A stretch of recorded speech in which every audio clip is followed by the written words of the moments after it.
All right. Well, hey, everybody. Well, week 9 of Pursuit for Purpose is here, and we are ready to bring it. Have had some interesting ways to start off our meeting here today, but guys, I hope that all of you have had a great new year. It's been off to a great start, and that you're beginning to build upon and formulate the dreams, goals, and the visions that you have for 2022. You can be in a completely different place 1 year from now if you just choose to take action on the things that you can control. Thank you to everybody for being here live, and thank you to everybody that'll listen at a different time, and all the downloads and the support from the previous episodes. It doesn't go unnoticed, and I'm beyond thankful for everybody. Pursuit for Purpose brings the world's most passionate athletes together in a collaborative environment to encourage our goals and aspirations. But using the teachings and the principles of the greatest minds before us, we'll give our athletes the foundations to build the rest of their lives and become champions of character. Every week, we'll be joined by a guest that is already in process of their own journey and their walk in life, and we'll discuss a particular pillar of success, but ultimately, we'll talk about growth, knowledge, and application in general. I hope that the information received today sparks a desire in you to move towards your best abilities and the goals that you're seeking, because we've got to take action now on the things that we can change that will pave the way towards our vision. If there's any additional way that I can be of service, please reach out and we can create a more detailed plan for helping you reach your goals. The topic for this week is character. As the mission for Pursuit for Purpose grows, we'll follow less of a cycle of the previous topics fitting a particular order and focus more on what the guest can bring us in value. Most of the principles and foundations of growth and personal development lead right into one another. I'm constantly evaluating, what we can do to bring more value to you as people. And there will be some additional suggestions in coming weeks for ways to engage and help build the community that we're starting to grow together. Character, in definition, is the mental or moral qualities distinctive to an individual. Now, I do not know about you, but when it comes down to the mental and moral qualities of me as a person, I want them to be at the highest level that they can be. But that does not come on accident. It comes with forging those qualities through consistent actions. Helen Keller is quoted in saying, "Character cannot be developed in ease and quiet. Only through experience of trial and suffering can the soul be strengthened, ambition inspired, and success achieved." The best of who we are is out there waiting, but it takes strength of forging our character through the flames of life to find out what it truly is. This week, we're joined by a guest that has his name written in the history books of college softball. He has a career record of 1,097, 311, which is a crazy high winning percentage, and is going on his 23rd year at the University of Alabama. He and his team won a national championship in 2012, have been to 22 consecutive NCAA regional tournaments, and have been to the College World Series 13 times. And just this past December, he was inducted into the Alabama Sports Hall of Fame. Better than all of those accolades is the way they have gone about achieving that success and the mindset behind his teams. I'm going to go ahead and let him share some of that information with you today. Please welcome the University of Alabama head softball coach, Patrick Murphy. Patrick, appreciate you so much being on and dealing with everything that we have going on. Again, thank you so much for being on today. Oh, no problem. Thanks for having me. I appreciate it. Absolutely. My pleasure. Well, I kind of want to jump right into everything for ourselves today and get right into these questions and get you on going. But Coach, can you take a couple seconds and tell us, why does character play such an important role in your program? Well, I think it's huge because, I'm a firm believer in, if you build better people, you will build better athletes, better teams, and then obviously better winning teams. But I think it starts with the person first and the athlete second. And we have said this from day one since I've had my my job at Alabama, and I've been really, really lucky to have my associate head coach for every year since I've been at Alabama. She's going on year 24, Allison Habits. And she's the Mother Teresa of college softball, just a great lady. My pitching coach, Stephanie Van Brakel Prothrow, she actually played for me at Alabama, and she's going on year 13 or 12, I think. So it's a staff that's been together for a while. But we have said from day one, if we're going to miss on a kid, it will be on talent and not character. Wow. So we might take a kid that, she's a really good softball player, but she's a really great person. We're not going to take a softball player that's a heck of a talent and not a very good person. That's not going to, and I think, and some of your listeners might be saying, well, he can say that because he's been at the school for 25 years. But honestly, I've had people ask for advice at the beginning of their careers, and that would be the advice that I would give them. And young head coaches in Division I sports, you can see it. They'll recruit maybe not so good character, and in a couple of years, they're out of a job. And it's just, obviously it's not worth it, especially when they have a 5 or 6 year contract and the school is giving them time. So for us, it's huge. And I think when we build better people, we will win more games. It's just a byproduct of that. And I think that's one of the traits of our program. And if you look through our history, we're not getting 5-star kids. We're getting a couple of 5 stars and then 4s and 3s and 2s. And, they get together as a team and they win as a team, because I think they're really, really good people. That's awesome. And that actually, flows right into our next question, which is, what do you look for in a player as a person when you bring them to the University of Alabama? Well, we do, our recruiting trips or, visits, I guess. In softball, you cannot talk to a young lady until September 1st of her junior year. So that rule was changed a couple of years ago, and it was getting way out of hand. And, I feel bad for a lot of young kids that, they're getting recruited as 8th graders, and it's just, they're not ready for that. So I was really glad when softball did change the rule. So when they come to Alabama, it's usually mom, dad, and the young lady, and we're in our clubhouse. And I have probably 20 to 25 questions that I ask every kid. And what's kind of cool is we're in our clubhouse, and on the other side of a wall is the locker room. And every young lady that is currently in that locker room knows exactly what the recruit is going through, because they've been through those questions. And the girls on the team right now, they call it the hot seat, which to me, I never call it the hot seat, but that's what they did. Anyway, almost none of the questions are about softball, batting average, ERA, whatever. I had a mom a couple of years ago stop me about halfway through, and she said, "You haven't asked what my daughter's batting average was." And, I was kind of surprised, and I said, she wouldn't be sitting there if she didn't have a good batting average. So let's keep going. And, the mom shook her head and really didn't say a question after that, or didn't say anything. And it's just, we want to know what's inside the kid. Okay. So we can see when we go by, when we recruit them, that they can run, they can field, they can throw, they can hit, all that. Anybody on this call could probably walk by a field and say, that kid is an athlete, whether it's a gym, a football field, whatever. But we want to know what's inside them, because I want to know what makes the kid tick. I want to know what motivates her. I want to know all of that.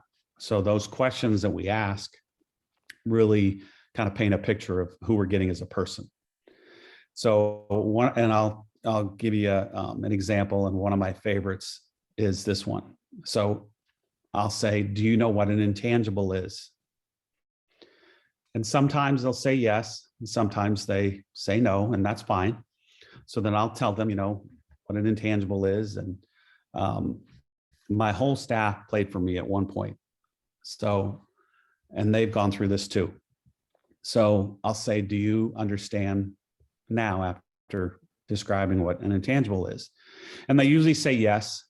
And then the next question is, okay, if you come to Alabama, what type of intangible would you bring to our softball family? And I learned in a seminar that I went to a couple of years ago. It was on communication and asking questions and stuff like that. And one of the sayings that they said that stuck with me was, embrace the pause as a speaker. Instead of trying to just verbally throw up all the time. Just be quiet for a second, gather your thoughts, and embrace the pause. So I'll say to the young lady, okay, you understand what an intangible is? And she'll say, yes, sir. And I said, okay, so if you come to Alabama, what type of intangible would you bring? And the room basically goes silent for about 5 to 10 seconds because the kid is thinking, and that's what we want her to do. We don't want her to answer right away. So nobody says a word, you know, if it takes 20 seconds, it takes 20 seconds. It's okay. But when I tell you, you guys, some of the answers, I've almost jumped out of my chair and hugged the kid and said, let's go. Because it's been just incredible. And it tells you a lot about a kid, you know, and if I was a coach for really any other sport, doesn't matter, high school, whatever, when if you have one-on-one meetings, you know, before season starts, that's a good question to ask. And it's a really good question to ask a potential employer too. If you're hiring people for a job, you know, what type of intangible would you bring to our school, our university, our whatever? And some of the answers are going to blow you away. So that's one of my favorites. Another one is what type of life lesson have you learned from mom or dad? And that's when the parents start to sweat because both parents look at the kid like, oh boy, what is she going to say?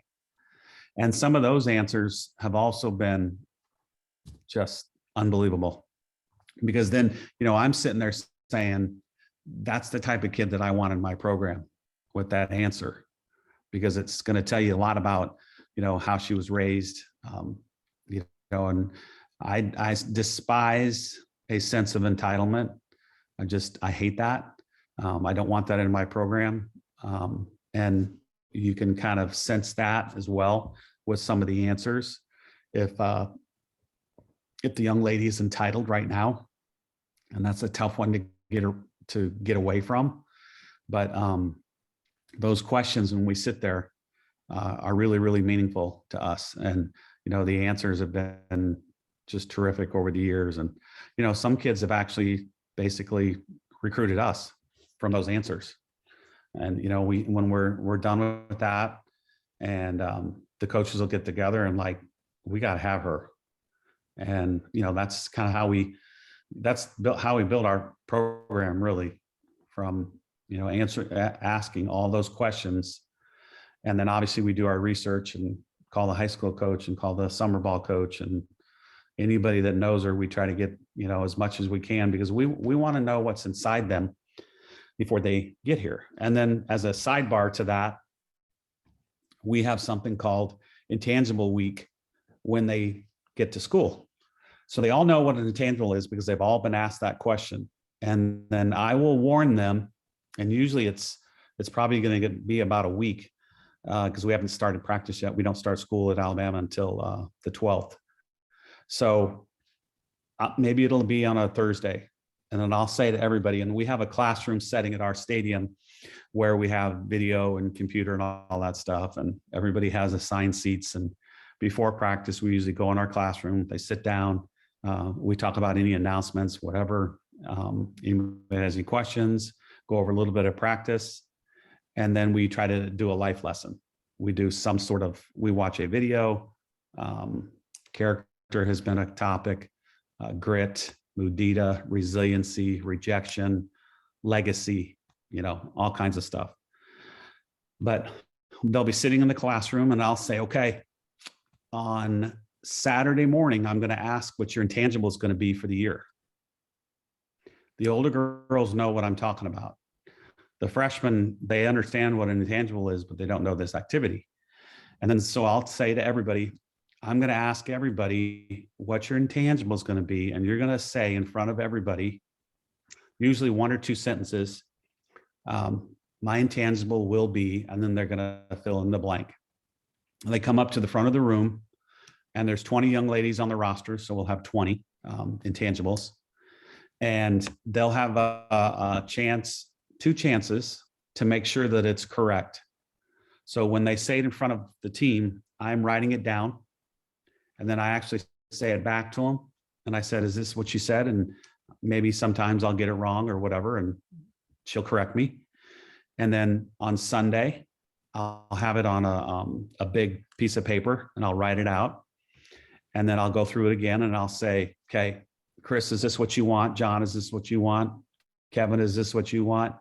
And if everybody gives me a thumbs up, the next week it goes on a major poster board, and it's a permanent thing in our clubhouse. And it's a great way to hold people accountable, number one, because you've said it in front of everybody. This is my intangible. And I'll give you an example of a couple. Like when we won the national championship and Jackie Trainer was the pitcher, her intangible was, when the shit hits the fan, I'm going to bring a calming, positive influence to the infield. And if you ever watched her, she did that.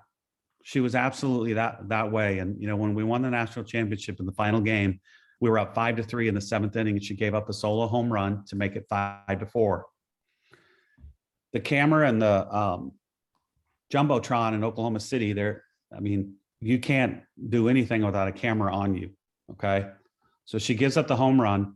She turns around, all the infielders come in, and all you see on the scoreboard is her face, because the camera has zeroed in on the pitcher's face, right? Well, she's got a big smile on her face. Coach Murphy from 5 years before that would have gone out and probably yelled at her. But thank God that wasn't Coach Murphy that year, because I remember what her intangible was. And when the hits the fan, Jackie's going to be calm and positive. That was her personality.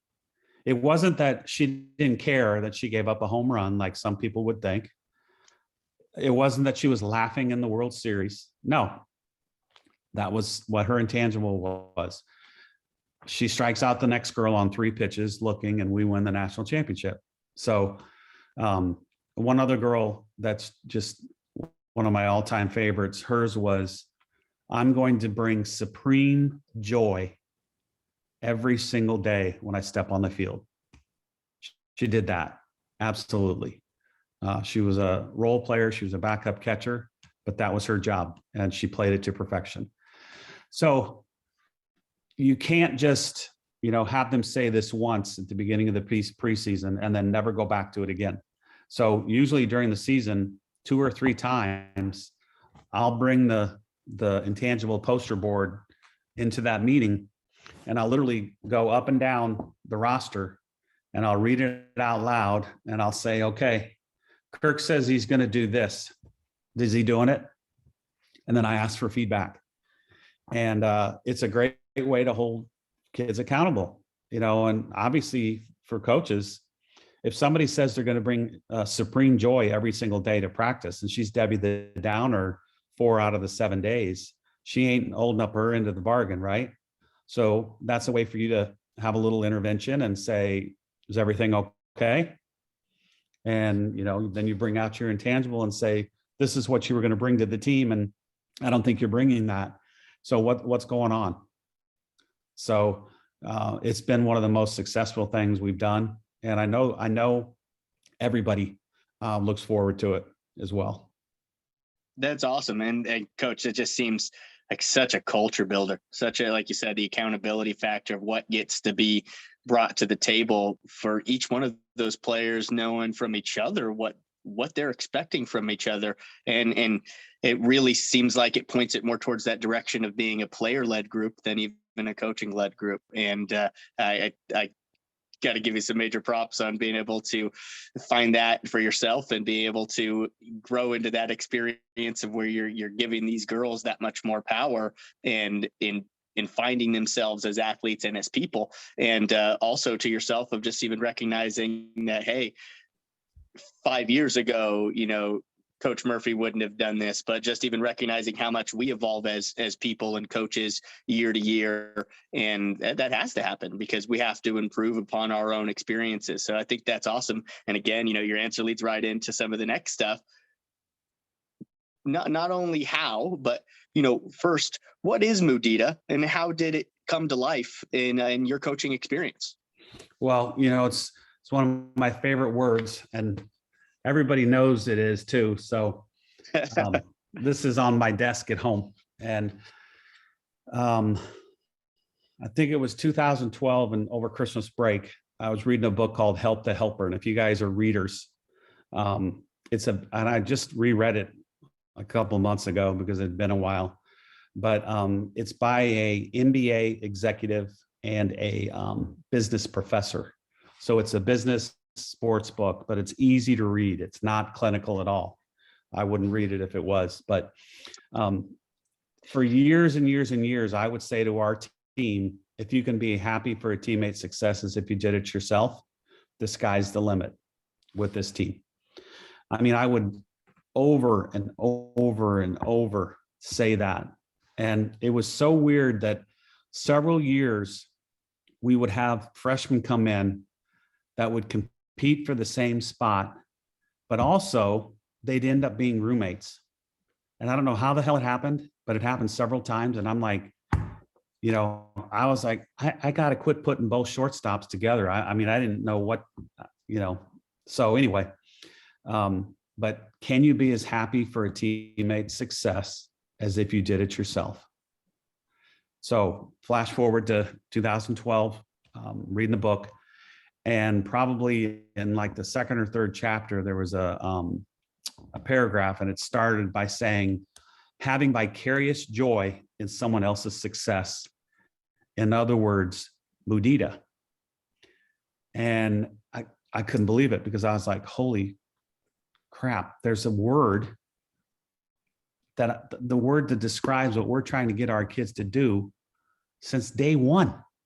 So I got on my phone and I typed it in, and I was like, oh my gosh, there it is, Wikipedia, Mudita, Mudita. And it's Sanskrit, and it comes from Buddhism. And I've looked into it so much more. In fact, Buddhists they feel that it's one of the 4 immeasurable qualities that a human can possess. That's how big it is. It's immeasurable. So when I talk to my team about it, I always mention that.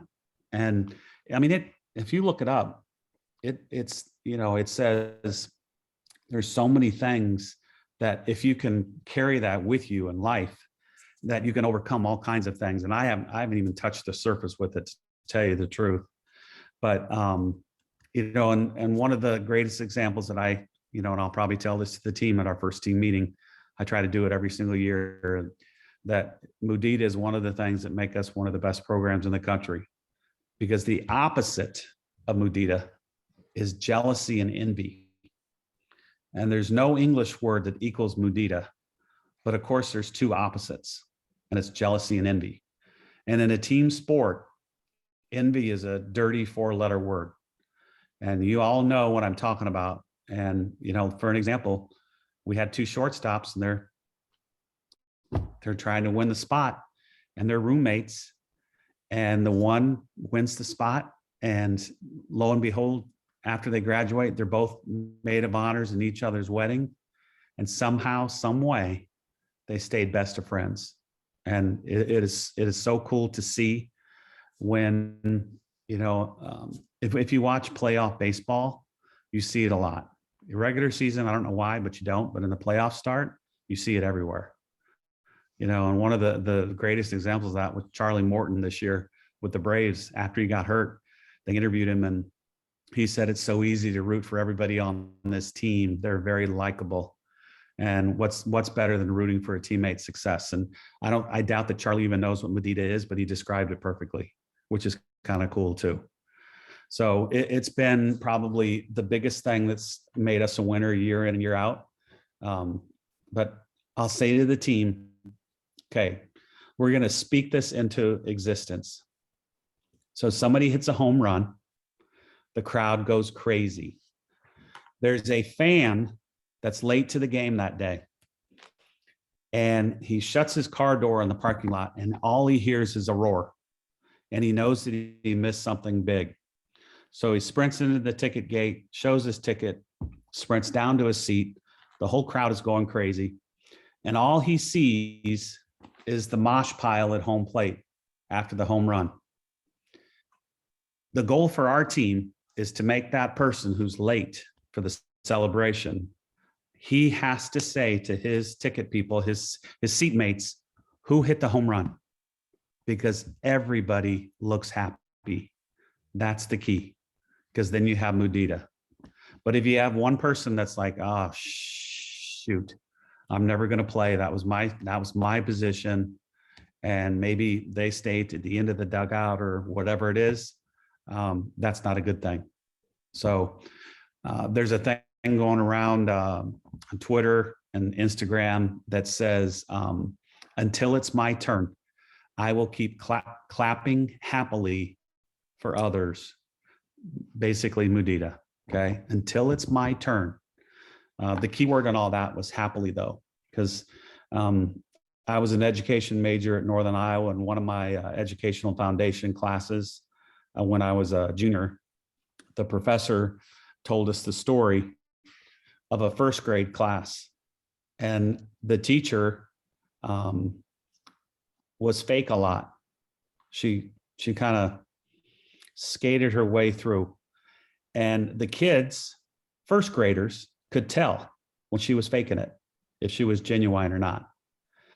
So, and I tell my team this as well, if a first grader can tell when their teacher is faking it, you don't think that you each other can tell when somebody's faking, the happiness for your success? Absolutely. So if you're going to fake it, just don't do it at all, because everybody's going to know it. So it's really fun to watch. And, I've had fans tell me from day one, the number one reason why they like to watch us play is because we're all happy. And, as a person that's going to pay money to watch somebody play a sport, you don't want to watch Debbie the Downer. You want to watch somebody that's smiling and happy and having fun, right? So it goes really, really far in our program. And I think it's one of the coolest things that you can get on a team, and when you get it, everybody understands. And I think the hardest part probably, for a high school team would probably be the parents. The kids would probably be fine. If you can get the parents to buy into it, you got it made, because then it's like, oh boy, and I told this story before, but one year we have our softball banquet at the end of the year, and we had one of the senior parents, a mom, she spoke. And right off the bat, I was hoping she would do a good job, but you never know. It's like you're thinking, oh God, because her daughter was a role player, and, I'm giving her full reign to say what she wants. And one of the first things she says was, if you can't be happy for a teammate's or another kid's success, you're in the wrong spot. So if another girl hits a home run, you cheer just as loud as if it was your daughter. And I was just like, drop the mic, right? And I've never been more proud of a parent than I was in that. And they never missed a game in 4 years, home or away. And that was exactly, they were just great people, but they understood, they got it. And then the other thing I meant to say at the beginning of all this was, you need to explain what the bigger picture is when you talk about Mudita, because the bigger picture is 40 years of their life, not just 3 years of playing high school baseball or 4 years of playing college softball or whatever it is, because you're going to run out of time as an athlete, but you're going to have 40, 50 more years of your life to live, to use these life lessons throughout your life. And obviously, it could go for somebody in a job who gets a promotion. Are you happy for them and their success as if it was yours, or are you jealous? So it goes a long ways. It's just not sports. It could go into your professional life as well. But encourage them to see the bigger picture, because when somebody sees the bigger picture, I think they'll get it.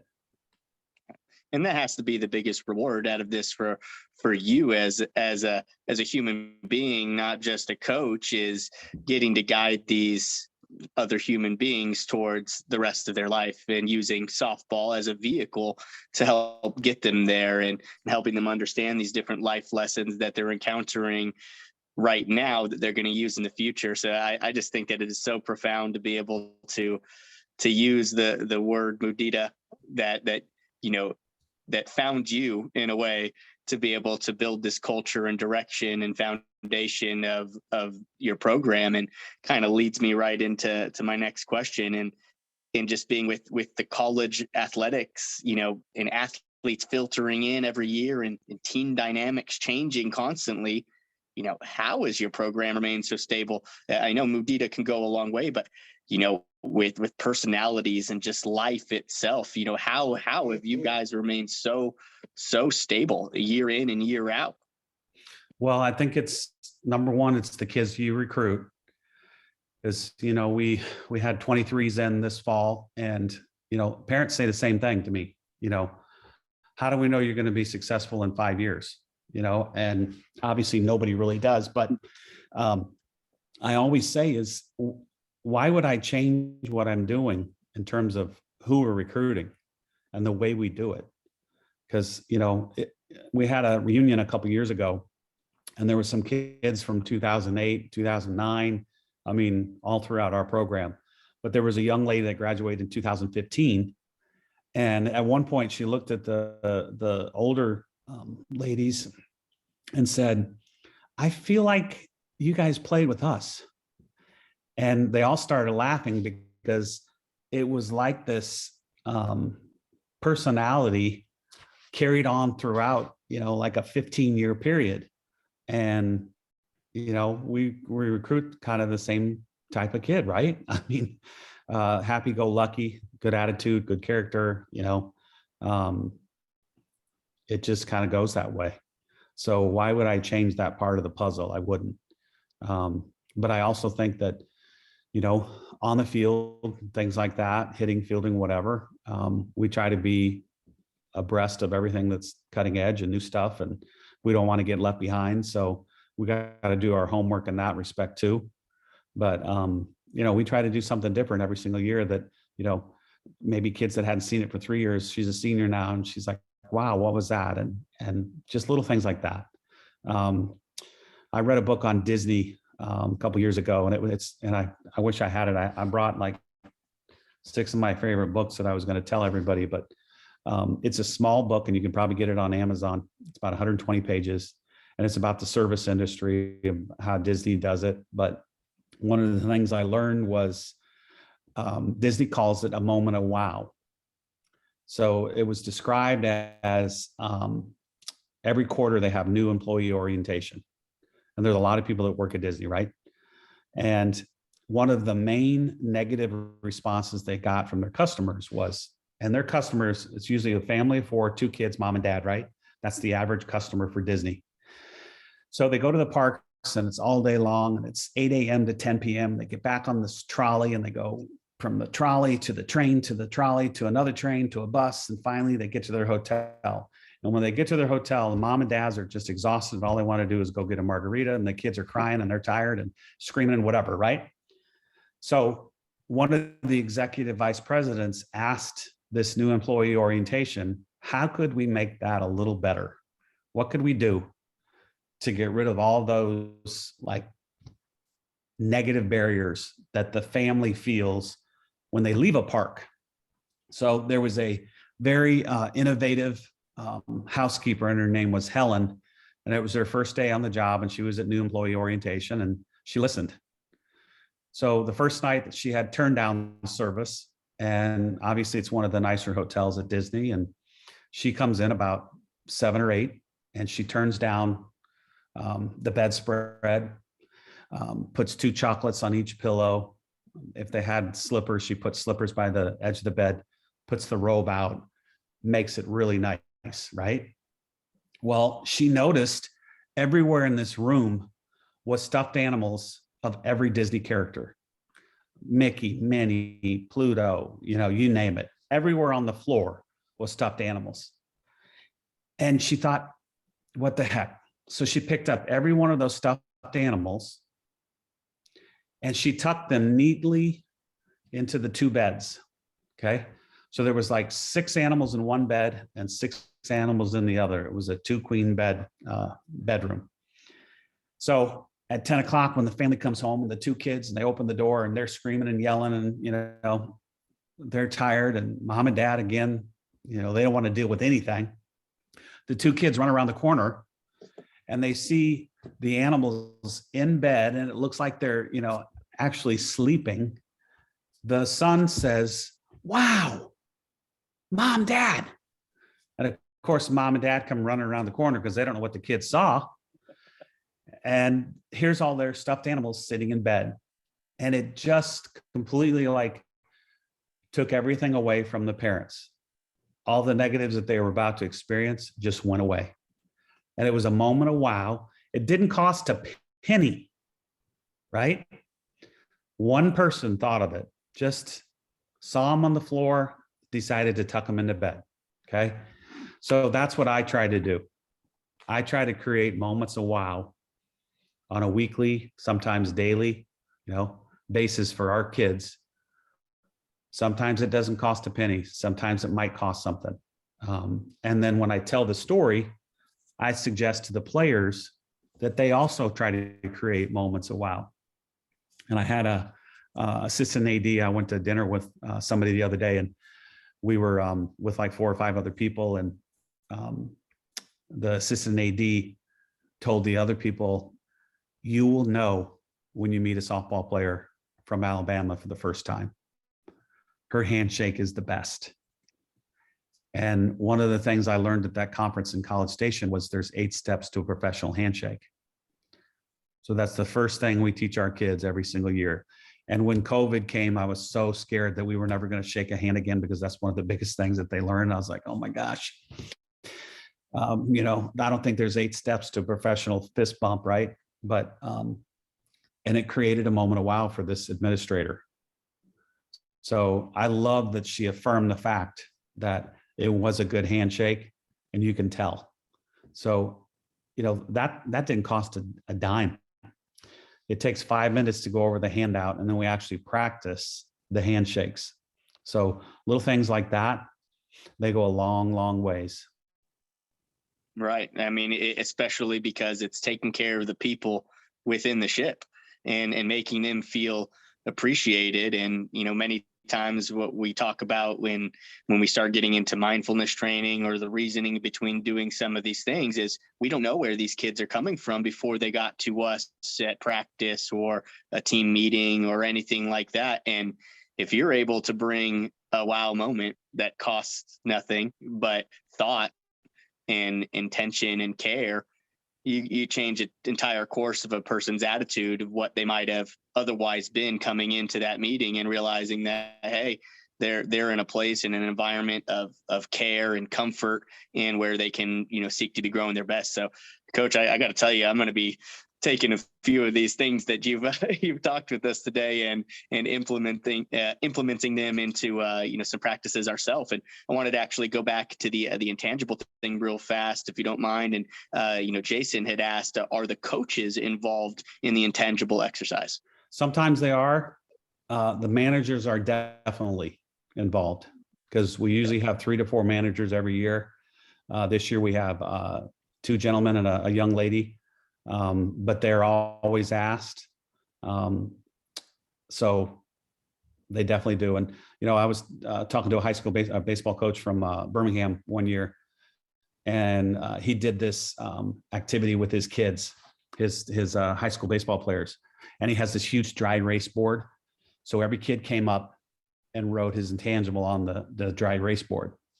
And then the coach said, do not erase, in big letters, because the custodian could come by and erase it. Well, this high school baseball coach has 2 sons that are 9 and 7, and they happen to be at practice that day. So when the last high school kid goes up and writes his intangible, the 9-year-old says, Dad, can I give mine? So a 9-year-old goes up And then what does the 7-year-old want to do? Can I give mine? So he sent me a picture of, this dry erase board, and you could tell the two sons. And I think one wrote energy and one wrote passion. So it was really cool. That's fun. That's profound. And I'm just taking away too much as a person myself, and just, I don't know if you got any room for a 34-year-old guy on your softball team, but hey, can you run or hit? Yeah, I can run 60 feet. I could probably do, actually, for myself, but a lot shorter. Yeah, exactly. Hey, can I get to Chris's question? Please. So Chris, I'll give you the 6 books. So I don't know if anybody's read this. It's called The 4 Agreements. And as you can see, 120 pages. One of the best books I've read. I wish I would have read it as a teenager. But I give my freshmen this book every single year. And we actually have a book club, and we go to a Starbucks close to campus. And every Sunday night we go over, there's 4 agreements.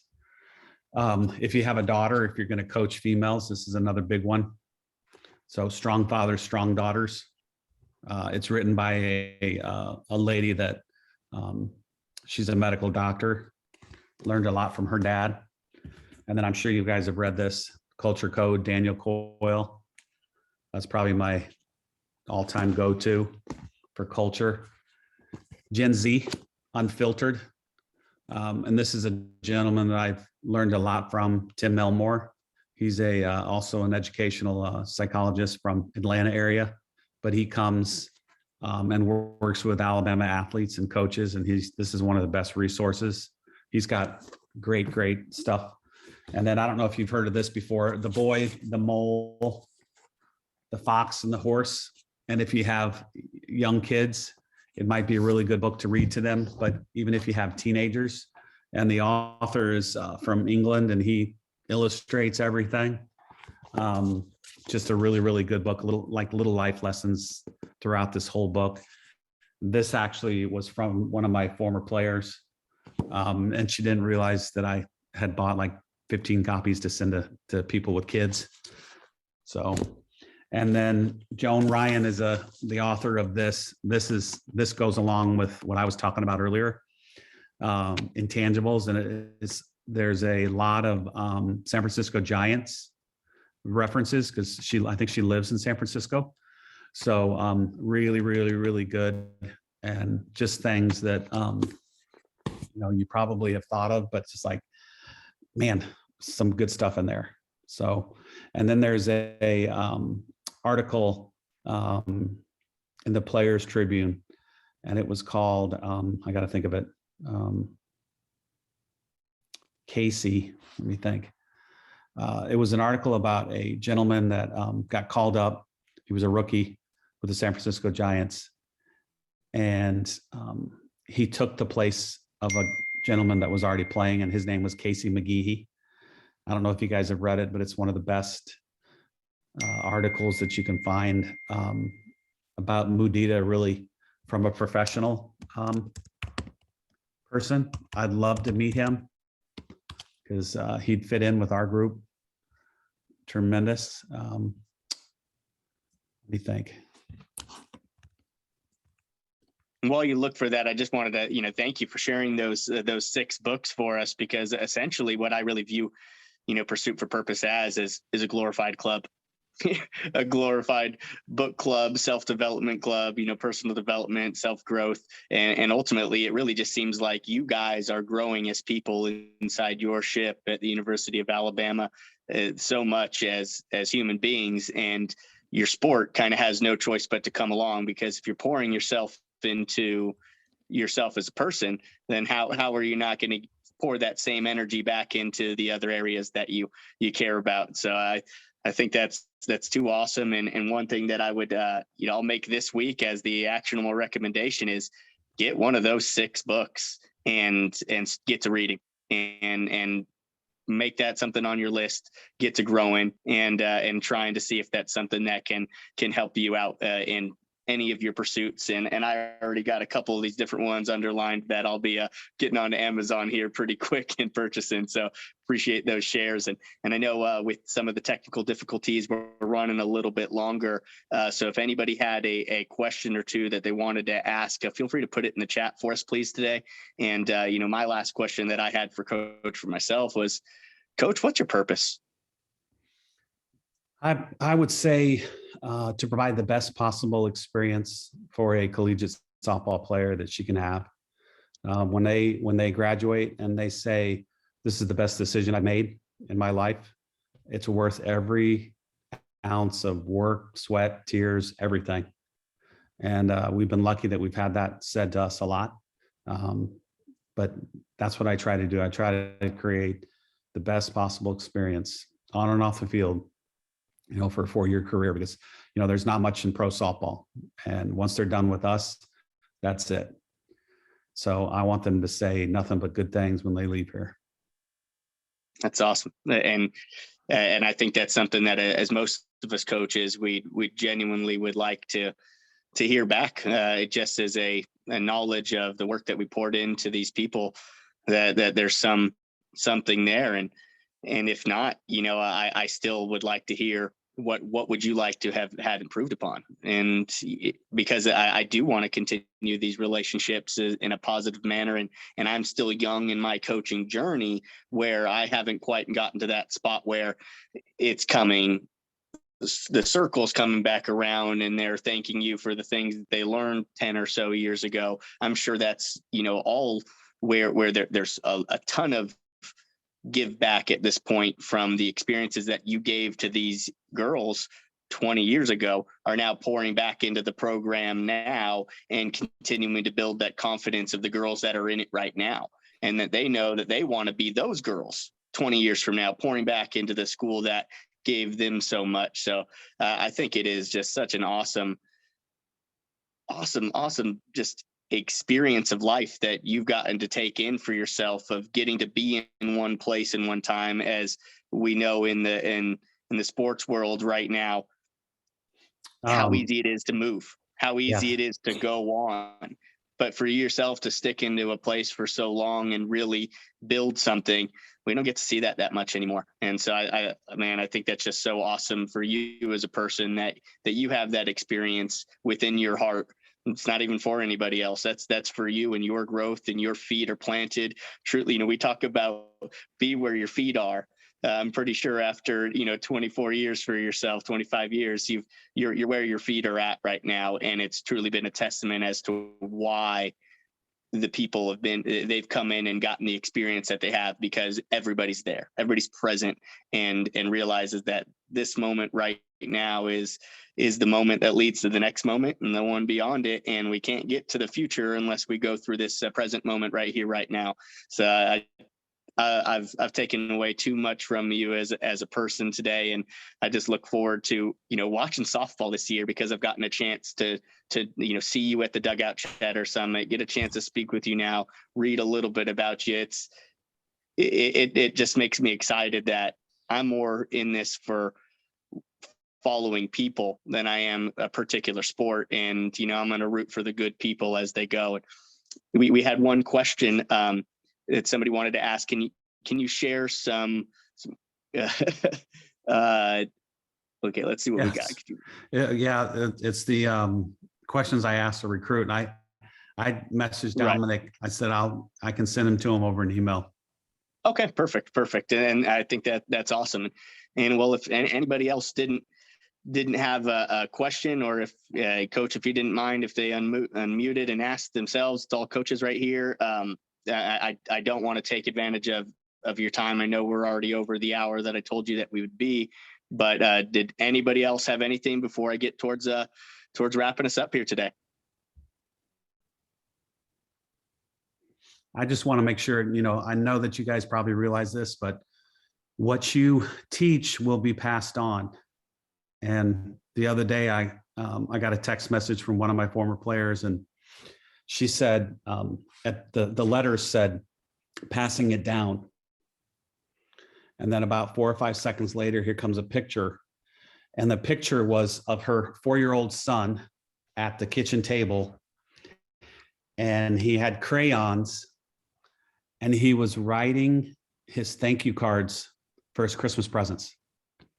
And that's one of the things I try to teach my kids is how to write a proper thank you note. Not a text, not a direct message, not an email, not a Facebook post, but actually write it and send it through, the mailbox.